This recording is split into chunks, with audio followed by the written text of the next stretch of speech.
You know, one of the fundamental beliefs that I have within my heart is that regardless of who we are, regardless of where we're currently at in our life circumstances, regardless of our life conditions, that we can ascend, that we can achieve greater heights if we are to use the brilliance of our mind. You see, our minds are so powerful that there's innate intelligence that God has gifted within us, that He's programmed within us, if we are to just unleash the intelligence and the brilliance that are our minds, if we are to elevate our mindset, if we are to raise a standard in terms of our perspective, if we're to look at things not from an earthly perspective, but from a heavenly perspective, where things aren't in contrast, that there's not a black and white, but there's a gradient, there's a color, and there's a beauty in the multi-dimensional perspective of life.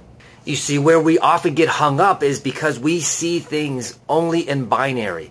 We are quick to judge something as good or bad, or this is success, or this is failure. We're quick to judge because we've pigeonholed certain circumstances and certain situations or certain people in our lives as either this or that.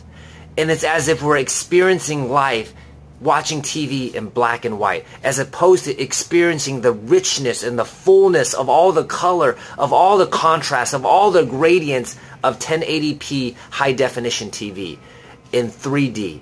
We're missing out in life when we look at things as either this or that. And when we live in a world where we can only see two options, we're constantly in stress. We're constantly in a dilemma because it's a tug of war, being pulled in this way and being pulled in that way, trying to figure out which way we're supposed to go.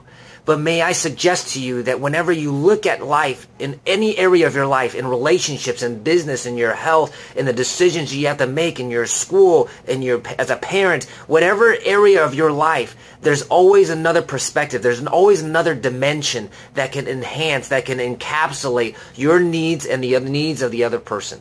Let me give you an example. Lately, I've had some dear friends and people around me who've been growing, who've been learning, who've been reading books and attending seminars and hearing motivational speakers and reading things and sharing things on Facebook. They've said certain things that on the surface sound terrific. They sound great. They sound logical. But if you were to dig deep and understand the implications of what they're saying, you'll realize that there's some concerns in terms of the far-reaching impacts of what that means for themselves and for the people around them. For example, if you want to be a winner, you got to get rid of the losers in your life.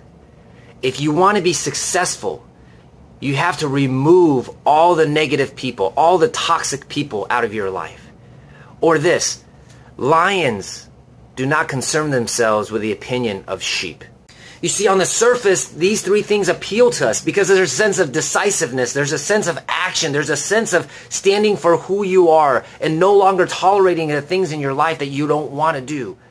But these aren't the things that I believe role models in our life, role models in our generation, role models in our lifetime would stand for, and the things that they would say. I would doubt that Jesus would say something like this. I would doubt that Nelson Mandela or Mother Teresa or Martin Luther King or Gandhi would say such a thing, to say that we were to get rid of people. Because who are we to say that we are to dispose of people as if they are things, that we can conveniently let them go? Or who are we to say that what is good or bad? Because when we know that when there's people in our life that are toxic, quote unquote toxic, or people who are negative or quote unquote losers, oftentimes these are the people who need help the most. These are the people that if we look at it from an earthly perspective, we could say, get rid of them. But if we elevate our perspective to a heavenly perspective, we could say, these are people who are beloved children. These are fathers and mothers. These are our brothers and sisters. They're a part of our family. They're a part of our community. So if we look at it from that perspective, there's no black and white that they're a winner or a loser, but there's this gradient, there's this color that we can reach out to them and say, brother, friend, what is it that you need? How can I support you? How can I align myself and what God's doing in my heart and what God's doing in your heart so that we can make a beautiful harmony? How can we take something that sounds like it's a clash and it's off key, but we can create a beautiful symphony and create beautiful music?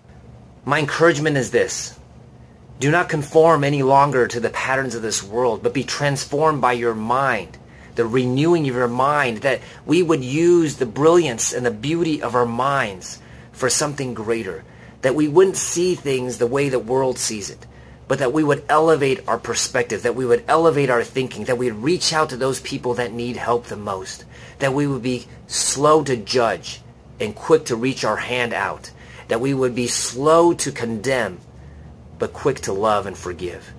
And when we do so, we become instruments of love. We become conduits of love, that God's mercy, His blessing, His grace flows through us to other people. We're like the streams that give life to all that come across. As we go down this journey of life, let's sow seeds. Let's water those seeds.